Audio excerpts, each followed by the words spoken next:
नमस्कार दोस्तों। अगर आप इंडियन मीडिया को फॉलो करते हैं तो शायद आपने ये तस्वीरें नहीं देखी होंगी, लेकिन इंटरनेशनल मीडिया में पिछले एक हफ्ते से ये तस्वीरें सर्कुलेट होए जा रही हैं।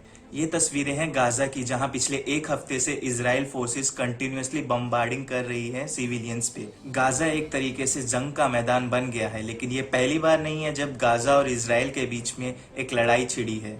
इससे पहले 2008, 2012 और 2014 में भी लड़ाई छिड़ चुकी है। तो ऐसा क्यों हो रहा है, इसे जानने के लिए हमें पहले थोड़ा हिस्ट्री में जाना पड़ेगा। पैलेस्टाइन को शुरू से ही ज्यूइस का होली लैंड माना जाता है। 1890 के बाद से ही थ्रू आउट द यूरोप ज्यूइस का परसिक्यूशन स्टार्ट कर दिया गया, जिससे कि एक लार्ज अमाउंट में ज्यूइस माइग्रेट हुए पैलेस्टाइन में। ये माइग्रेशन इतना बड़ा कि 1890 से वर्ल्ड वॉर 1 तक पैलेस्टाइन में ज्यूइस की पॉपुलेशन 3% से बढ़ के 30% तक पहुंच गई। वर्ल्ड वॉर 1 के बाद पैलेस्टाइन यूके के अंडर आता था और यहीं से इस प्रॉब्लम की शुरुआत हुई। आप दुनिया भर के कोई भी मेजर इशू उठा लीजिए, वहां पे कहीं ना कहीं ब्रिटिश का हाथ जरूर मिलेगा। तो यहाँ ऐसा क्या हुआ? 1917 में यूके के द्वारा बल्फोर डिक्लेरेशन लगाया गया, जिसके तहत पैलेस्टाइन को ज्यूइस का होमलैंड बताया गया। वहीं दूसरी तरफ नीचे ही नीचे अरब्स को प्रोमिस किया गया कि पैलेस्टाइन उनको दे दिया जाएगा। पैलेस्टाइन हर तरफ से अरब कंट्रीज से घिरा हुआ है, जैसे कि इजिप्ट, जॉर्डन, सीरिया। इसके बाद आते हैं वर्ल्ड वॉर 2 पे, जहां ज्यूइस का होलोकास्ट हुआ। होलोकास्ट मतलब जनसंहार। एक एस्टिमेट के अकॉर्डिंगली अराउंड 42 लाख ज्यूइस को मार दिया गया गैस चेम्बर्स के अंदर। इससे लार्ज अमाउंट में ज्यूइस पैलेस्टाइन भाग के आए, क्योंकि वो उसे अपना होमलैंड मानते थे और एक वही ऐसी जगह बची थी जहां उनका परसिक्यूशन नहीं हो रहा था। वर्ल्ड वॉर 2 के बाद लगभग इक्वल पॉपुलेशन अरब्स और ज्यूइस की पैलेस्टाइन के अंदर देखी गई।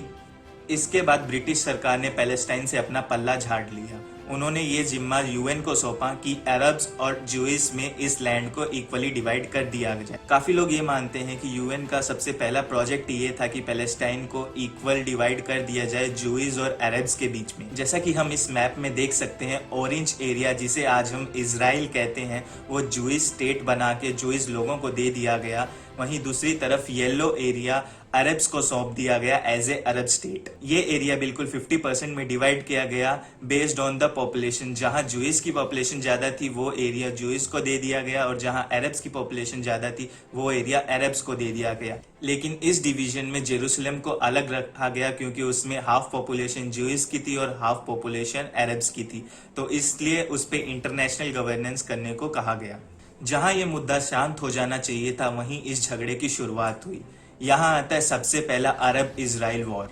इस डिवीजन के तुरंत बाद ही इजराइल पे नेबरिंग ऑल अरब कंट्रीज ने अटैक कर दिया, जैसे कि Egypt, Syria, Iraq and Jordan. ऐसा इसलिए हुआ क्योंकि ये कंट्रीज मानती थी कि ये एरिया अरब्स को बिलोंग करता है, ना कि ज्यूइस को। चौंकाने वाली बात यह रही कि इस वॉर में इजराइल ने चारों कंट्रियों को एक साथ हरा के अपना एरिया और एक्सटेंड कर लिया। इस वॉर के बाद गाजा स्ट्रिप का कंट्रोल इजिप्ट के पास चला गया और वेस्ट बैंक का कंट्रोल जॉर्डन के पास चला गया। एक तरीके से जो पैलेस्टाइन स्टेट बना था वो स्टेट ही खत्म हो गया और इजराइल ने अपनी बाउंड्री एक्सटेंड कर ली।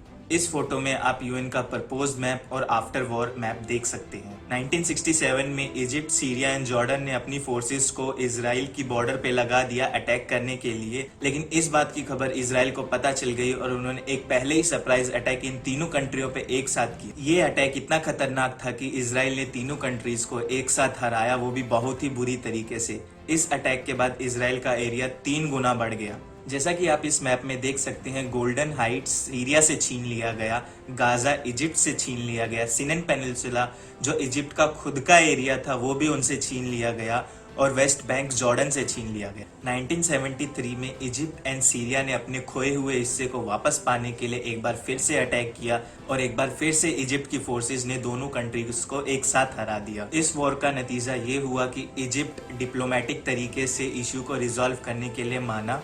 कुछ एग्रीमेंट्स के तहत सिनन पेनिनसुला को इजिप्ट को लौटा दिया गया और इसके बाद इजिप्ट पहली ऐसी अरब कंट्री बना जिसने इजराइल को एज ए कंट्री रिकॉग्नाइज किया। इससे पहले किसी भी अरब कंट्री ने इजराइल को एज ए कंट्री रिकॉग्नाइज नहीं किया था। ये इजराइल की बहुत ही बड़ी डिप्लोमेटिक जीत थी और फिर धीरे धीरे बाकी कंट्रीज ने भी इजराइल से या तो पीस कर लिया, कुछ कंट्रीज ने भी as a independent state recognise किया।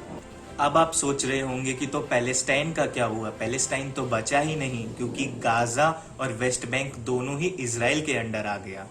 तब जन्म हुआ पीएलओ का। पीएलओ ने आवाज उठाई एक इंडिपेंडेंट पैलेस्टाइन स्टेट की, जो कि यूएन द्वारा इनिशियली बनाया गया था। पीएलओ ने इस चीज को अचीव करने के लिए slightly diplomatic and slightly violent तरीकों को अपनाया। इससे शुरुआत हुई फर्स्ट इंतफिदा की 1987 से 1993 तक।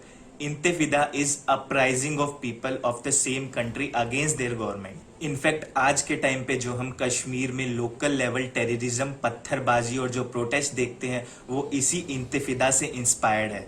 इसी इंतफिदा के दौरान एक नई ऑर्गेनाइजेशन का जन्म हुआ जिसे हम आज हमस के नाम से जानते हैं। ये पीएलओ के कंपैरिजन में मोर वायलेंट थी एंड जिसे आज के टाइम पे भी काफी countries as a terrorist organisation मानती हैं। इस इंतफिदा को खत्म करने के लिए 1993 में एक ओस्लो अकॉर्ड हुआ, जो कि एक शांति समझौता माना जाता है। इस समझौते के अकॉर्डिंग पीएलओ ने इजराइल को एज ए स्टेट रिकॉग्नाइज किया एंड इजराइल ने पीएलओ को पैलेस्टाइन रिप्रेजेंटेटिव ने रिकॉग्नाइज किया।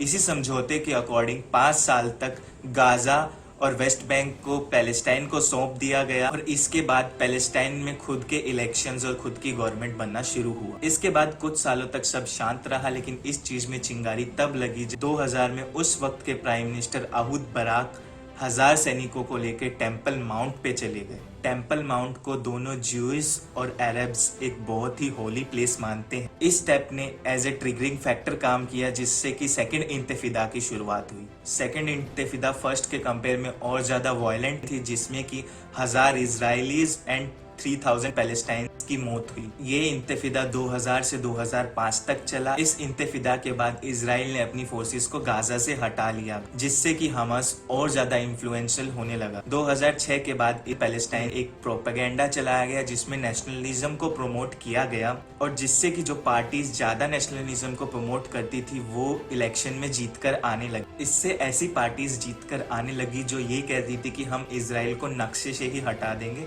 ना कि इजराइल से समझौते की बात करेंगे। इसलिए 2006 में हमास, जिसे एज ए टेररिस्ट ऑर्गेनाइजेशन माना जाता है, वो इलेक्शन जीत के सरकार बना लिया। हमास के सरकार में आने के बाद real Israel Palestine war start हुआ। हमास ने इजराइल पे रॉकेट्स फायर करना स्टार्ट कर दिया, जिससे कि 2008, 2012, 2014 और अब 2020 में भी जाके वॉर चल ही रहा है इन दोनों कंट्रीज के बीच में। इन वॉर्स में मेनली एक दूसरी कंट्रीज के सिविलियंस को टारगेट किया जाता है, जो कि जेनीवा कन्वेंशन के खिलाफ है। जेनीवा कन्वेंशन के अकॉर्डिंगली दो फोर्सेस कभी भी सिविलियंस को टारगेट नहीं कर सकते, जिसका अक्सर यहाँ पे उल्लंघन होता रहा है और आज भी हो रहा है। तो दोस्तों, अब आते हैं इश्यूज पे कि क्या क्या इश्यूज है जिसकी वजह से ये कॉन्फ्लिक्ट सॉल्व होने का नाम ही नहीं ले रहा है। सबसे पहला आता है जेरूसलम। जेरूसलम को ज्यूइश, अरब्स एंड क्रिश्चियनिटी तीनों धर्म में एक बहुत ही होली प्लेस माना जाता है। ज्यूइश के लिए वर्ल्ड की सबसे होलीएस्ट सिटी है। अरब्स के लिए ये मक्का मदीना के बाद सबसे ज्यादा होलीएस्ट सिटी। क्रिश्चियनिटी में यही ऐसी जगह है जहाँ पे जीसस क्राइस्ट का क्रूसिफिकेशन हुआ था, मतलब उन्हें इसी जगह पे सूली पे चढ़ाया गया था। आज के टाइम पे इसे इजराइल कंट्रोल करता है और इस पे टाइम टू टाइम रिस्ट्रिक्शन लगा के रखता है, लेकिन दोनों ही पैलेस्टाइन और इजराइल इसे अपनी कैपिटल मानते हैं। इंटरनेशनली जेरूसलम को किसी की भी कैपिटल रिकॉग्नाइज नहीं किया गया है। इसके अलावा Hamas time to time Israel पे रॉकेट्स फायर करता है, जिसके रिटेलिएशन में इजराइल फोर्सेस भी रॉकेट्स फायर करती। तीसरा इशू आता है ब्लॉकेड इन गाजा। इजराइल ने गाजा को चारों तरफ से ब्लॉक करा। इनफैक्ट इजराइल ने गाजा पे नेवल ब्लॉकेडिंग भी कर रखी है। इससे गाजा में किसी भी तरीके की कोई भी सप्लाईज नहीं जा पाती है। इनफैक्ट जो यूएन ह्यूमैनिटेरियन बेसिस पे सप्लाईज भेजता है, काफी टाइम पे वो भी ब्लॉक कर दी जाती है। चौथा इशू यहाँ आता है वाटर रिसोर्सेज का। इजराइल एक डेजर्ट स्टेट है, तो ये बिना परमिशन के पैलेस्टाइन का वाटर यूज करता है। तो अब आते हैं दोस्तों, ये इश्यूज रिजॉल्व क्यों नहीं हो रहे हैं। आज के टाइम पे ये इश्यूज इसलिए रिजॉल्व नहीं हो रहे हैं क्योंकि काफी पॉलिटिकल पार्टीज नेशनलिज्म को मुद्दा बना के ही चुनाव लड़ती हैं, जैसे कि हम इजराइल को नक्शे से ही हटा देंगे, हम पैलेस्टाइन को रहने ही नहीं देंगे, जिससे कि वो पॉलिटिकल पावर में आ जाए और पावर मेंटेन करके रख सके। टाइम टू टाइम बॉम्ब्स भी इसलिए फेंके जाते हैं ताकि पॉलिटिकल पार्टी अपनी जनता को ये बता सके कि हम अपनी तरफ से पूरे एफर्ट्स ले रहे हैं, और अगर ये मुद्दा खत्म हो जाएगा तो उनके पास कुछ दिखाने को बचेगा ही नहीं कि हमने और क्या किया। इससे ये नुकसान होता है कि कंट्री इकोनॉमिकली डेवलप ही नहीं कर पाती है, वहाँ का ह्यूमन डेवलपमेंट इंडेक्स नीचे और गिरता ही जाता है।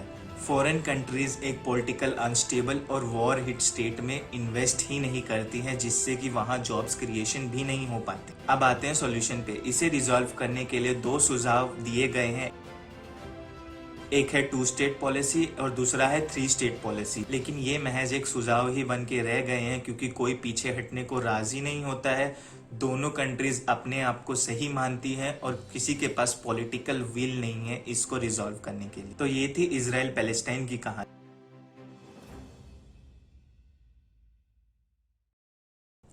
आज के लिए बस इतना ही। अगर आपको ये वीडियो पसंद आई है तो इसे लाइक कीजिए, मेरे चैनल को सब्सक्राइब कीजिए और इसे अपने दोस्तों में शेयर कीजिए।